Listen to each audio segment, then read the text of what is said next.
Ah man, another opinionated video. Like, subscribe, bell, share. Welcome to today's video where we ask the question, why critics do not like Bright, the vastly mixed review Netflix original film. This will contain spoilers, so you have been warned. So, for those of you that don't know, people are different, obviously, right? But when it comes to movies, you have two groups of people. You have critics, which more than likely view films in a very analytical way because they are critics. That's their job, to criticize. And they also have seen like a billion movies, so they will have a different view than the average viewer, which is the other group. They see movies just cause and for entertainment value. Generally looking for something to do or just looking for some kind of fun because they are on a date or just bored, not analyzing, just relaxing, eating popcorn. So they will more than likely be more easily entertained than a critic. Going off this opinion logic. Let's begin. One thing this movie has is some awkward, nonsensical, sometimes cringy scenes and dialogue. Perfect example is literally 10 minutes in the movie where Will Smith, damn Daryl, states, "Fairy lives don't matter today." Wait, what? What? What is the film trying to accomplish with this statement?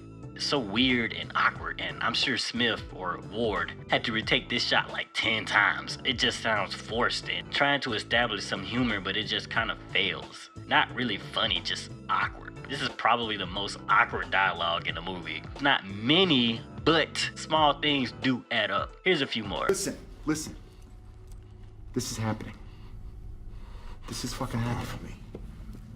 All right? It's okay. It's okay. I'm not saying it would have changed anything, but shit, it might have. Wait, what? I got confused. What? Another thing to look at is how the movie feels like a check the block ass movie. Did they have an issue with the cops? Check. Orcs? Check. Elves? Fairy? Check. Good. I get it that conflict must happen, you know, for the drama, but the execution was terrible.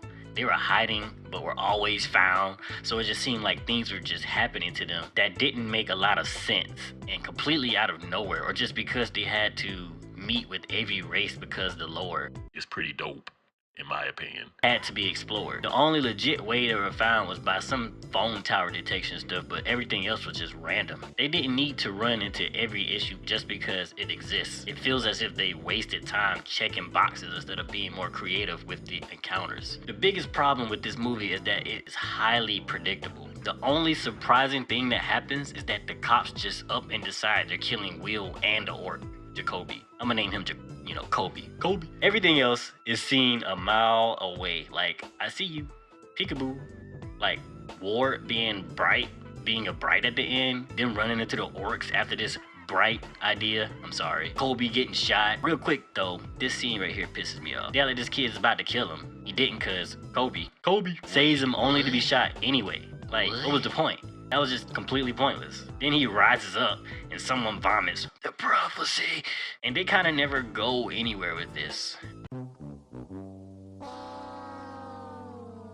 Those are the main things that are wrong with this movie.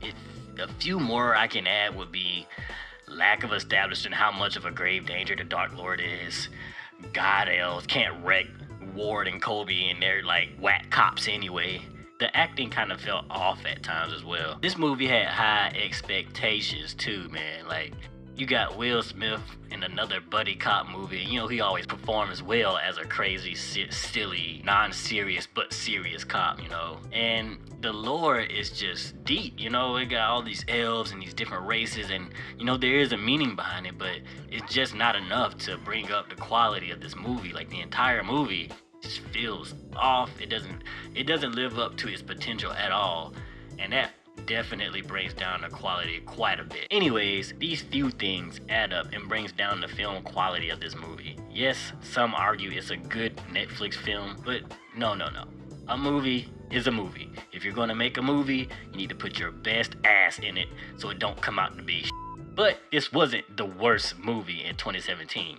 nowhere close, but it's nowhere close to the best either. Just kind of sitting in the middle, closer to the bottom than the top, somewhere, but also somehow living off on the edge. Tell me what you think. Comment if you like, and we can share opinions and try not to kill each other. Super.